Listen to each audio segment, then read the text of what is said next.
Part 1.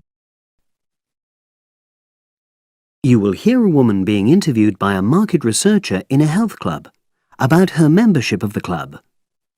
First, you have some time to look at questions 1 to 5.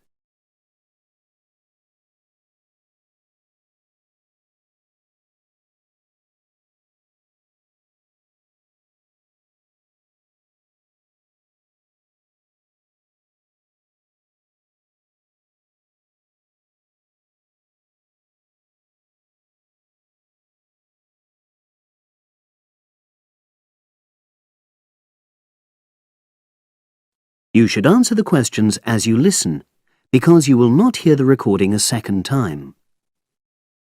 Listen carefully and answer questions 1 to 5. Oh, excuse me. I wonder if you'd have the time to take part in some market research. What's it about? About this club and your experiences and opinions about being a member. It'll take less than 5 minutes. Oh, OK then, as long as it's quick. Can I start by taking your name? It's Selina Thompson.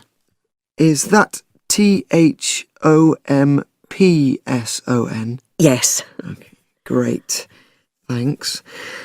And what do you do for a living?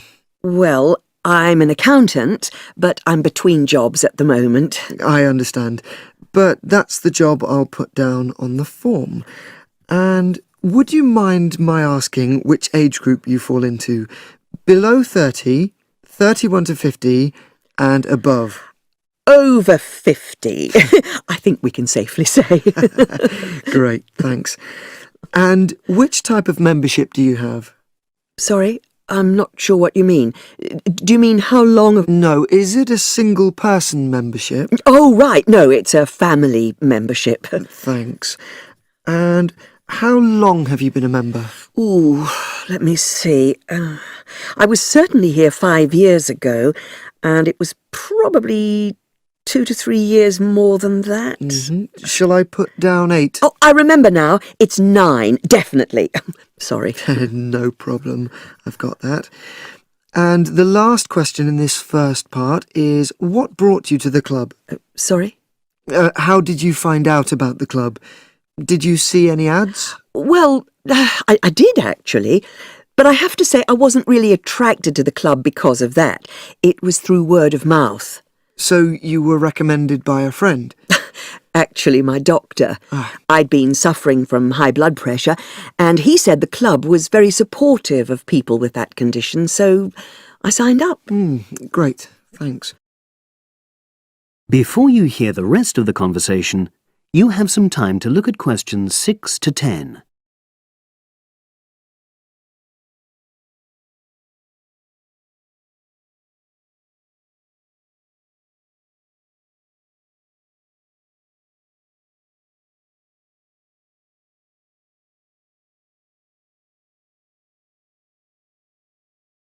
Now listen and answer questions 6 to 10. Now, for the second part of the form, I want to ask a bit more about your experience of the club. Sure. How often would you say you use the club? It varies enormously, depending on how busy I am. Of course.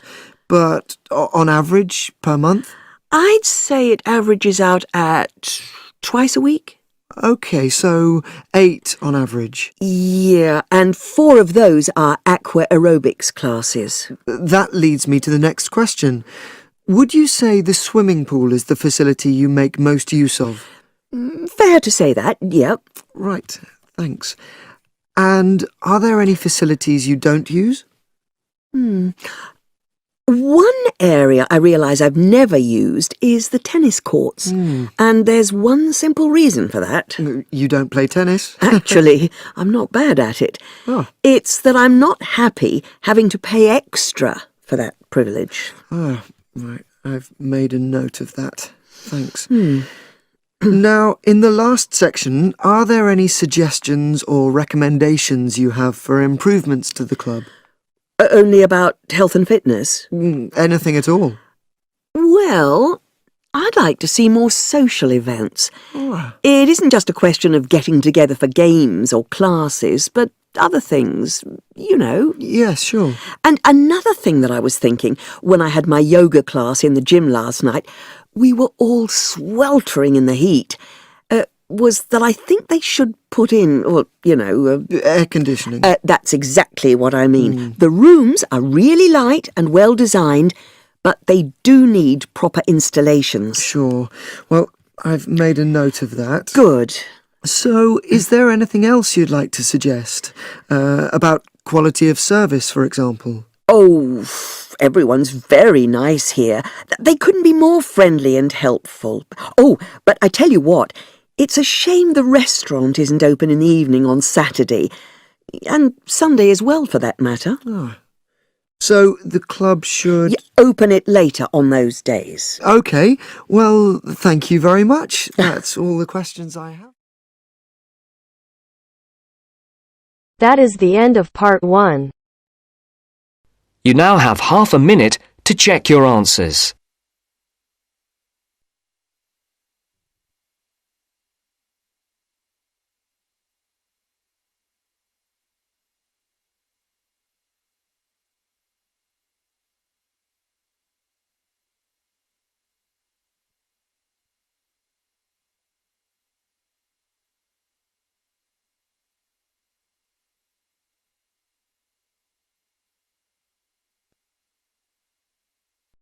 Now turns to part 2.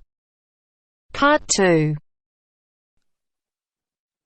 You will hear a talk on local radio about a short film festival in the town of Adbourne. Now you have some time to look at questions 11 to 16.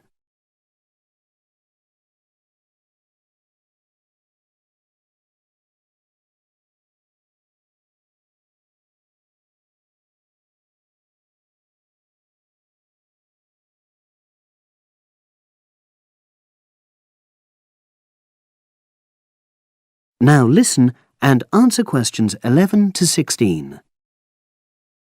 Today we're pleased to have on the show Fatima Johnson, who is the organiser of the Adbourne Film Festival. Welcome, Fatima. Hello. Can you tell us a bit about the background to the festival and what it brings to the town? Well, the festival was started in 1996 by the then Mayor of Adbourne, Joanne Smith. She wasn't a filmmaker herself. She'd actually been a very energetic tourism development officer for many years. But Adbourne had run a classical music festival, which had been becoming less and less popular in recent years. Joanne was looking around for something to replace it, and to use funds allocated to it to promote something which local people can enjoy. Great.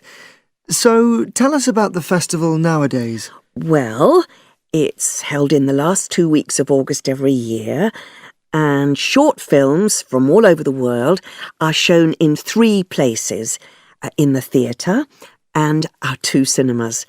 Several films are shown in one performance, and the whole thing lasts about 90 minutes. Tickets are very reasonably priced. Under 12s used to get in for 50p, but now we charge just £1, which is still very good value. £1.50 for students and £2.50 for everyone else. Performances are advertised all round town and also on our website, www.adbournefest.com. If you're interested in attending any performance, you can buy tickets online, of course. And you can also get them in the library, which is right next to the main shopping area. I'm afraid this year tickets are no longer available from either of the 2 cinemas because of restricted opening times. I understand you also run a film competition? Yes, for under 18s. We have a different theme every year. Last year, for example, the theme was Future Planet, and the winner was a 10-minute documentary encouraging youngsters to be more aware of environmental issues, focusing on getting school kids to cycle to school instead of going by car. This year, the theme is Sporting Nation, so there'll also be lots of ideas to choose from. Now, we're always on the lookout for new local talent, so if you live in the Adbourne area and are under 18, you should have a go. We have an excellent prize every year donated by local businesses, shops, hotels, etc. This year, you can win a high-spec movie camera worth over £800. Application forms are on the website, and the deadline for sending in your film to enter the competition is the last day of July. It's May now, so you'll have the whole of June to be working on it. Now you have some time to look at questions 17 to 20.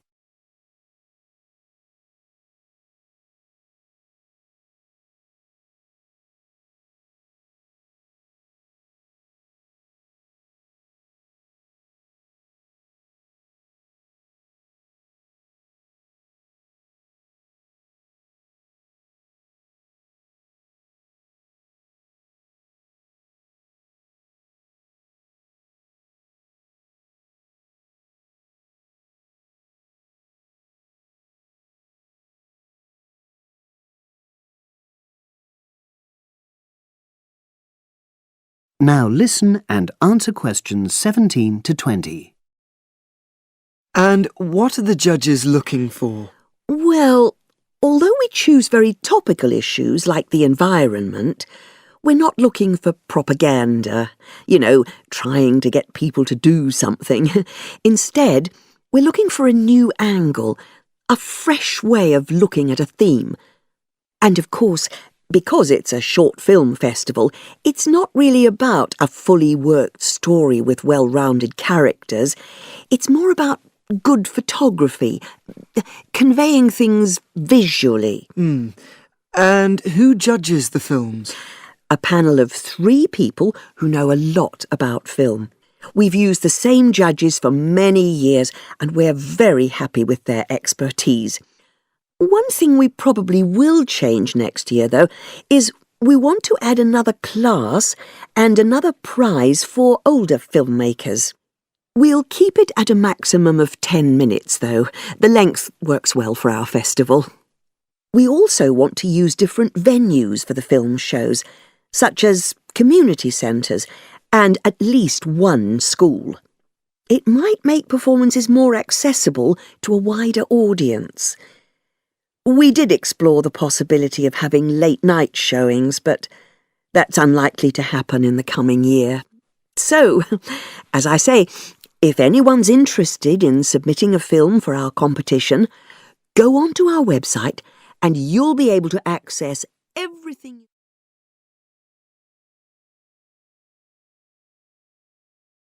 That is the end of part 2.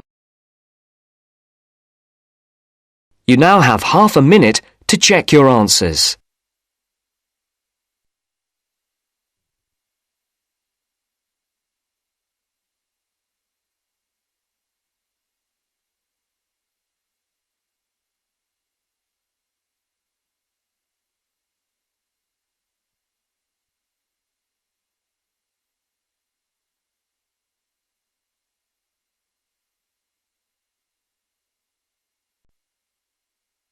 Now turns to part 3. Part 3. You will hear an interview with a wildlife specialist called Alison Sharp talking about bears. In the first part of the discussion, they are talking about the history of the bear. First, look at questions 21 to 23.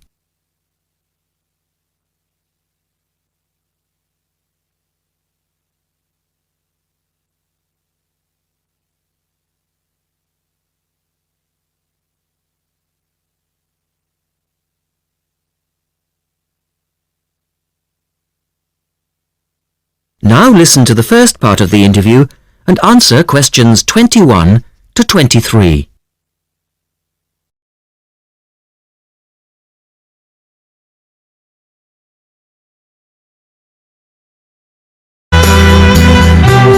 Alison Sharp has spent much of her life researching bears, and in particular, bears in danger of extinction. She is the author of a recent book on bears, and we welcome her to the studio today. Thank you. Delighted to be here. First of all, can you give us a quick overview of the history of the bear family? Well, the bears we know today actually have as their ancestors bears which have been evolving for some 40 million years. We have fossils of the earliest true bear, and it's important to emphasize this because some creatures are called bears but are not. Such as koalas, for instance. Yes, exactly. Fossils of the true bear show a small dog-size animal with characteristics that show a blending of dog and bear traits. So the general belief is that dogs and bears were of the same family? Yes, that's the theory. And then we see the arrival of the early cave bear. We know from cave drawings that Neanderthal man used to worship this bear, and at the same time fear it. Understandable, perhaps. Yes, but they need not have worried because the cave bear only ate plants. In fact, the cave bear survived 2 ice ages, but then became extinct. In the second part of the interview, Alison talks more about the situation of bears today. Look at questions 24 to 30 first.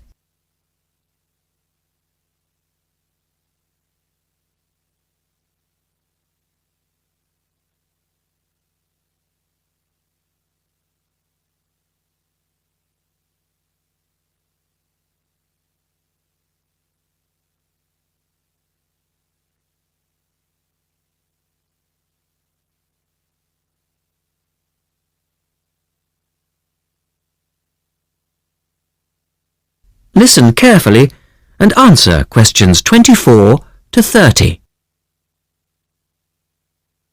So, how many bears can we find today? And are any of them in danger of extinction? Well, I'll answer your first question first. There are 8 species of bear in all, among them the American black bear and the brown bear, from which evolved the newest species of bear, the polar bear. So, how old is the polar bear? Oh, he's a relative newcomer, just 20,000 years old.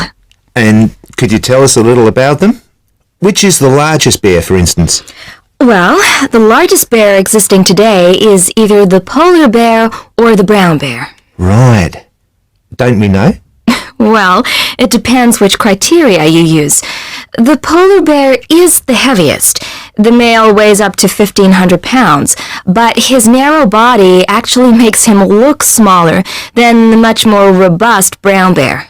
So, the brown bear appears the biggest. Yes. And the smallest? Well, the sun bear is the smallest of the 8 species. They only weigh between 60 and 145 pounds. That makes him a comparative junior. Yes. And then next we have the so-called giant panda. But that's a small bear too, comparatively speaking. And are all bears meat-eaters? No, not at all. In fact, the giant panda is almost entirely herbivorous, living on a diet of 30 types of bamboo. Ah, yes, of course. Pandas are famous for that. And another interesting bear is the sloth bear, which eats insects, particularly termites. He can turn his mouth into a tube and suck the insects out of their nests. So, going back to my second question, are bears really in danger of extinction? Yes, indeed, they are. The sun bear in particular, as they've been hunted almost out of existence. And the habitat of the panda is also being reduced on a daily basis. Can anything be done to reduce the threat to these endangered species? I know, for instance, that it's very hard to breed bears in captivity. Yes. Well, I think that by raising people's awareness generally, we can reduce conflict between humans and animals, to stop the slaughter in parts of the world where bears are still hunted, supposedly in self-defense or to protect livestock, but often quite unnecessarily. And we can also encourage governments to preserve the natural environment of the bear, rather than allow the areas where they live to be systematically destroyed in the name of progress. Yes, of course. And in addition to these global efforts, all profits from the sale of my book will go toward the United Nations Bear Protection Program. That's wonderful. And with the news coming up, thank you for your time, Alison, and best of luck with the book. Thank you very much.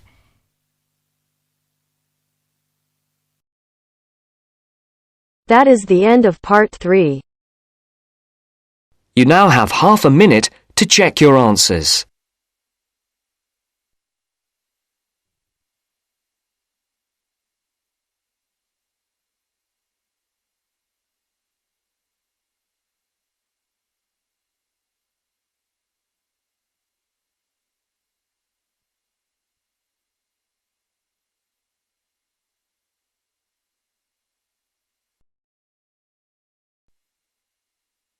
Now turns to part 4. Part 4. You will hear part of a lecture on wildlife. Listen carefully and answer questions 31 to 40.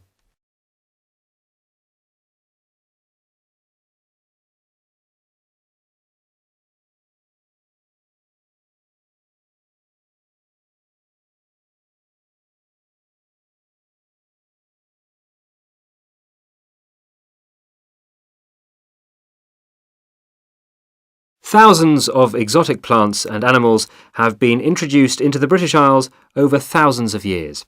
These newcomers compete with native species for resources and can also cause major changes in the wildlife and in the habitats of our countryside.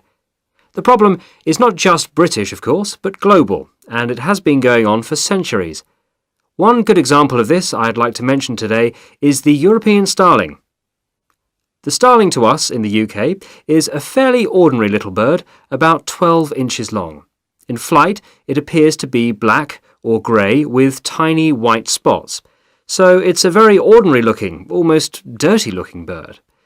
It nests in trees and buildings and can be found in the country and in towns.